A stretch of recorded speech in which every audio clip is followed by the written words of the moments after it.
Relations of Mughals with other rulers. When Humayun had escaped, even the Hindu rulers gave him shelter.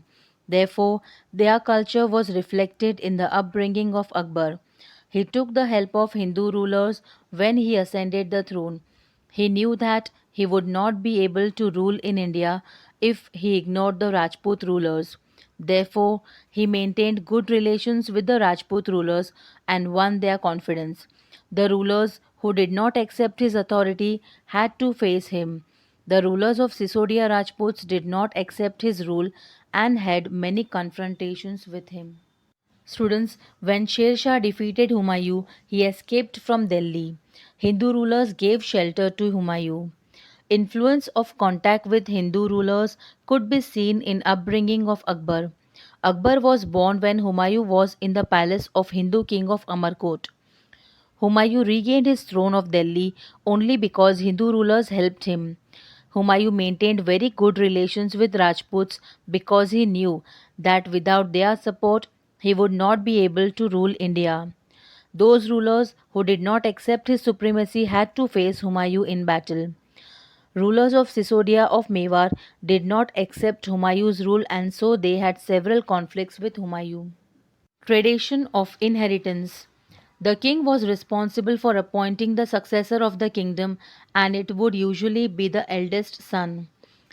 During the Mughal rule, all the sons would get an equal share of the empire. This kind of hierarchy was implemented during Humayun's reign. After that, rulers conspired against each other for the throne. Brothers would quarrel with one another for the throne, and whoever won ascended the throne of Delhi. Students, generally the Mughal kings used to appoint their successors as the kings.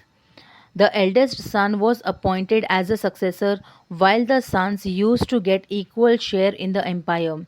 This system was implemented till Humayun's period.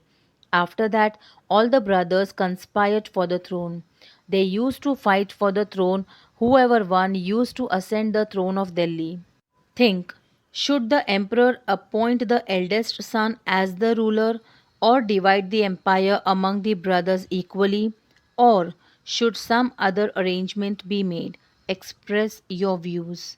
Students, monarchy was the form of government in India during the ancient and the medieval ages. In most cases, the eldest son ascended the throne after the death of the emperor. This practice did not succeed many times as the eldest son was unworthy to be the emperor. The Mughal practice of dividing the empire among the brothers or sons had disastrous consequences for the empire due to family feuds. In fact, the successor of the emperor should be his capable son who is brave, compassionate, far-sighted, and benevolent. This will prevent disintegration of the empire and good governance. Administrative system. The Subedari system was implemented during the Mughal period. Akbar divided his kingdom into 15 sections. Each section was known as the Suba or province. The subsection of Suba was called government, and the subsection of government was known as Pargana. The head of each Pargana was called Amir, who would collect the revenue. There were Gram Panchayats in village, and the head was known as Patel, Chaudhry, Mukadam, etc. Thus, during that time, various executives were appointed. Students, during the Mughal dynasty, Subedari system was implemented. Akbar had divided his kingdom into 15 sections.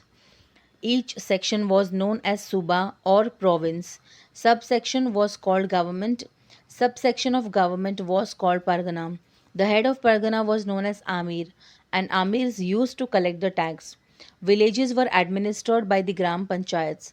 Head of the Gram Panchayat was called Patel or Chaudhry or Mukadam, and in this way the Mughals appointed various executives for the administration of the entire kingdom. Think. Mention the order of administrative system duly arranged from the central government to the village administrator. Students, India is a democratic republic.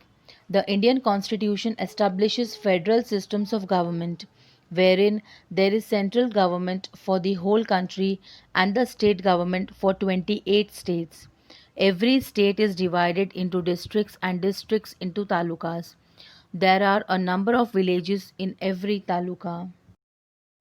Students, if you like my videos, don't forget to subscribe the channel Asma Babwani. Click on the bell icon to get the latest updates. Like the videos, share the videos, and do comment on all the videos.